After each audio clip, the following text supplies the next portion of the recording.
Peace out to the room. Guys, we are now leaving the Gili Ocean Club. We've stayed here for 4 nights. If you're coming to Gili T, I highly recommend you check this place out. It's time for us to unfortunately call an end to our Gili T time and head back to Bali. Well, that was a very unpleasant start to the day, guys. We made it though. We always do. I love this place, I really do. It's expensive, it's beautiful. You should definitely check it out. Just put aside a little bit more money than you would do if you were backpacking for the rest of Asia. This is the ride.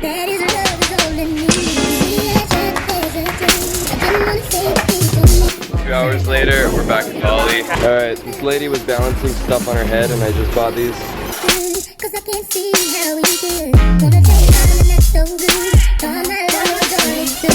So I didn't really vlog this morning because this morning was a gong show, just not at all a fun experience. Basically, we had like a really good night out. We were out till about 4 in the morning, like playing the guitar on the beach. Like I literally fell asleep using my flip-flop as a pillow and listening to Adam, the Canadian guy we met, play the guitar. It was so peaceful. But then this morning, we woke up at like 10, had to like rush to the ferry, like literally lugging around our super heavy 50-pound luggages around the island, and like there's no good road, so you're dragging it through the mud and the dirt. It's a good workout. And then we get to the port and our boat's not there, and we're like freaking out thinking we may have missed it. Turns out the boat broke, and so we had to get another company. It was like a very typical backpacking Southeast Asia moment. Right now we're having a bit of a throwback to the days when we were very budget conscious. We just got a $10 place here. This is kind of what you can expect. They just decided to leave out some beer bottles, some cigarette butts. I asked if they had soap. He said, no have. No soap. And there's no toilet paper. No so you have toilet. to bring your own toilet paper and soap, but whatever. He has towels, so that's good. This is the room. Basically, we're just like... It's fine. Keep our stuff. It smells pretty weird in here. It smells weird. I just honestly just want to shower. This is why we paid $10, the shower. We want to shower before she goes back to Canada, and I'm going somewhere else. I can't tell you where. I feel like 18 times better right now. That shower was so needed. The sky, pretty gloomy. Definitely gonna be raining in a few minutes here. So let's try to get some shopping done. Okay, we're about to get stranded, so we're gonna try to wait out these clouds. Yeah, I think so. I think it's supposed to rain really hard. We need food. Breakfast for dinner. Goals. So you can hear it on the roof. The rain is coming down real hard right now. And we're just enjoying some breakfast for dinner.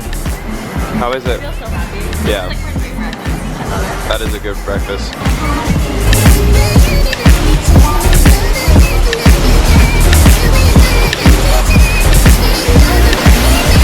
And that's why we're inside right now. Alright, so guys, the sun's like trying to break its way through. Like the sky's a really weird purple yellow color with overcast. Wow, so pretty. Alright guys, the sky is lit. Look at that. The sky is just like a weird mauve orange color right now. We've only got like an hour and a half of shopping ahead of us, so we gotta hurry up, we gotta find our stuff.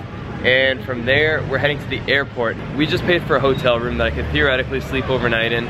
But the problem is, I would be 1 day over my 30-day visa, and I don't want to deal with any hassles. I've heard of some nightmare stories in places like Thailand, like the Philippines, where basically you get to the airport and all of a sudden they're like, hey, you're over your visa limit, give me like $1,000. You know, like it can get really bad. So for that reason, I'm just gonna go to the airport and just hang out for like 12 hours. By the way guys, this is a pro tip. In Asia, they give you your money and then they give you your card.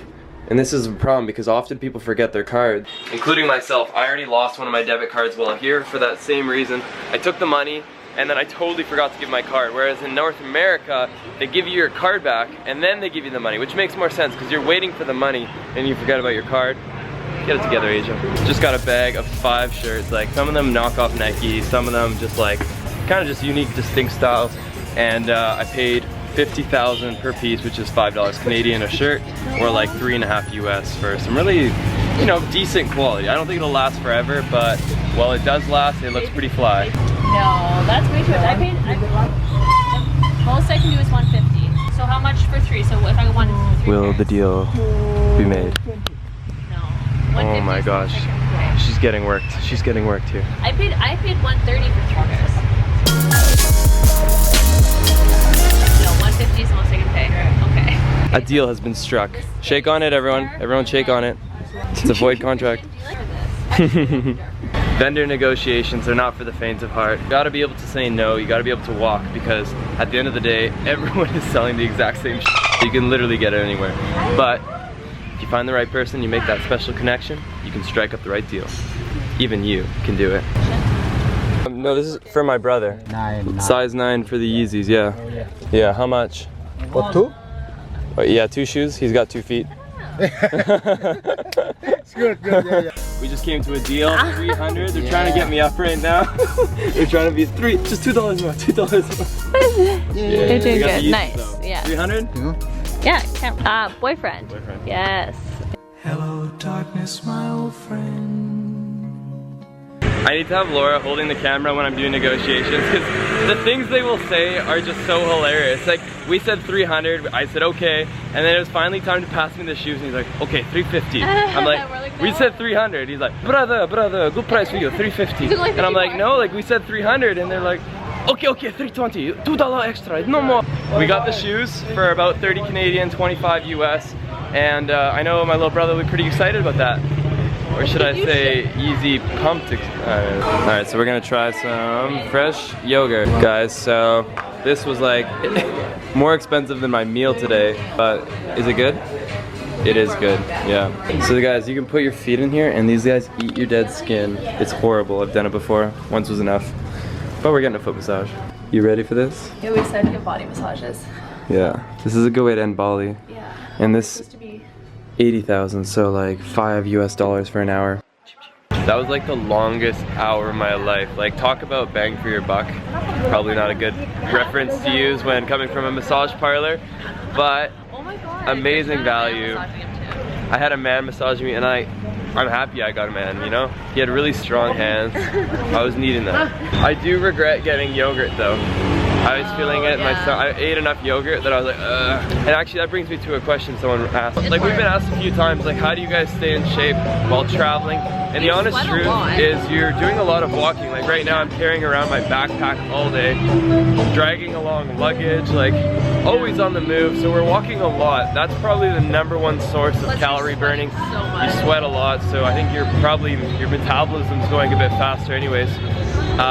But you can't work out. Like, I really take my hat off to those people who manage to do it, but with the heat, with the schedule of being a backpacker, like, you are constantly on the move. If you have a bigger budget and you're staying at nicer hotels, sometimes they have nice gyms. In that case, you can make it happen, but even then, like, your energy levels are pretty low. So in short, I wish I had like a secret sauce formula where I was like, I eat 15 eggplants a day and I just stay skinny, because that's not true. Like, there's no secret formula.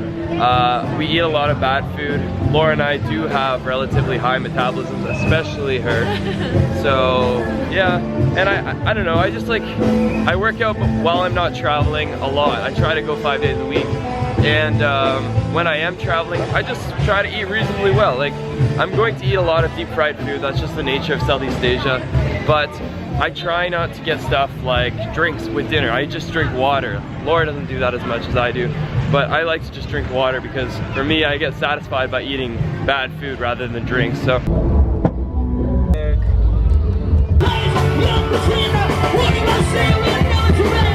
Well guys, this is it. We are here at the Bali International Airport. Are you ready to go home? Not without you. Hello darkness, my old friend. Guys, I just posted a very lit photo here on Instagram. If you're watching this, go comment RAR on this photo at LeBlanc.